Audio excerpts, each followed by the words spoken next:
নৱৰূপত সজাই তোলা হ'ল জিলা পুথিভঁৰাল। মঙলদৈত বিধায়ক বসন্ত নাথে উদ্বোধন কৰিলে জিলা পুথিভঁৰাল। 2005 চনতে উদ্বোধন কৰা দৰং জিলা পুথিভঁৰালৰ অত্যাধুনিক ৰূপত বিধায়ক উন্নয়ন পুঁজিৰ প্ৰায় 50 লাখ টকা ব্যয় সাপেক্ষে পুনৰ নিৰ্মাণ কৰি তোলা হয়।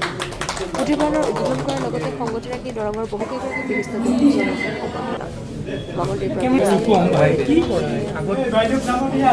পোনপ্ৰথমতে মই দৰংবাসীৰ লগতে সমূহ মঙলদৈবাসীক অভিনন্দন জনাইছোঁ। ইমান সুন্দৰ এটা প্ৰেক্ষাগৃহ পাইছে।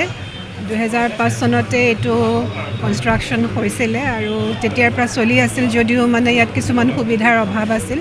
এতিয়া বিধায়ক মহোদয়ে তেখেতৰ বিধায়ক পুঁজিৰ জৰিয়তে ইয়াত বাতানুকূল হোৱাৰ ব্যৱস্থা কৰিছে, লগতে বাকীখিনি সা সুবিধাও দিছে।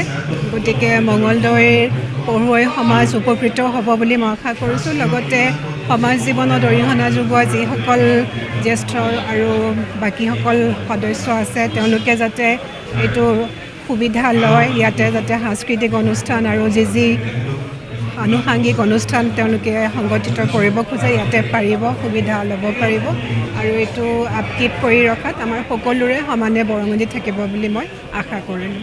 ধন্যবাদ।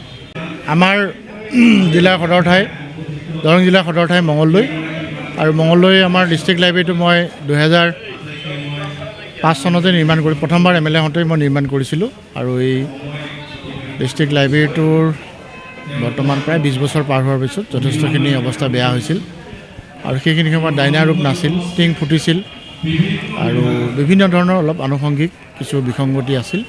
সেই আটাইখিনি মই নতুনকৈ নিৰ্মাণ কৰাৰ বাবে আৰু লগতে আমি যাতে AC কৰিব পাৰোঁ, ACৰো ব্যৱস্থা কৰিলোঁ। SOPD আঁচনি কিছু আমি উন্নয়নমূলকৰ ডেভেলপমেণ্টৰ কাৰণে পইচা পাইছিলোঁ, লগতে আৰু মোৰ বিধায়ক পুঁজি অলপ যোগ দি আমি ডিষ্ট্ৰিক্ট লাইব্ৰেৰীটো বৰ্তমান AC কৰিলোঁ আৰু লগতে কিছু আন্তঃগাঁথনি আমি পৰিৱৰ্তন কৰিছোঁ।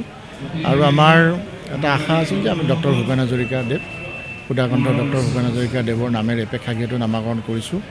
আৰু জিলাবাসীৰ বহুদিনীয়া অভাৱ আছিল, এটা AC হল মিটিঙৰ কাৰণে লাগে, যিহেতু পৰিৱেশ সলনি হৈছে, অলপ গৰম বেছি আৰু সেই উদ্দেশ্যে আজি এইকেইদিন প্ৰায় এমাহ আমি জুৰি কাম কৰাৰ পাছত আমি আনুষ্ঠানিকভাৱে আজি শুভ উদ্বোধন কৰিছোঁ। ইয়াত আমাৰ আয়ুক্ত ডাঙৰীয়ানী আৰু জিলা বিষয়াসকল আছে আৰু মঙলদৈৰ যিখিনি স্থানীয় ব্যক্তি তেওঁলোকো 2-4গৰাকী আমি ইয়াতে নিমন্ত্ৰণ কৰি আৰু বিশেষ ক্ষেত্ৰত কেইগৰাকীমান ব্যক্তিক আমি সম্বৰ্ধনা জ্ঞাপন কৰিছোঁ। আৰু তেনেকুৱা যেতিয়া ষ্টেজটো যিহেতু নতুনকৈ বনাইছে অকণমান সাংস্কৃতিক কাৰ্যসূচীও ৰাখিছোঁ। এটা মিক্স প্ৰগ্ৰেম কৰি আজি এই অনুষ্ঠানটো ৰাইজৰ উদ্দেশ্যে উৎসৰ্গা কৰা হৈছে। যিকোনো খবৰৰ বিজ্ঞাপনৰ বাবে যোগাযোগ কৰক 7896121996।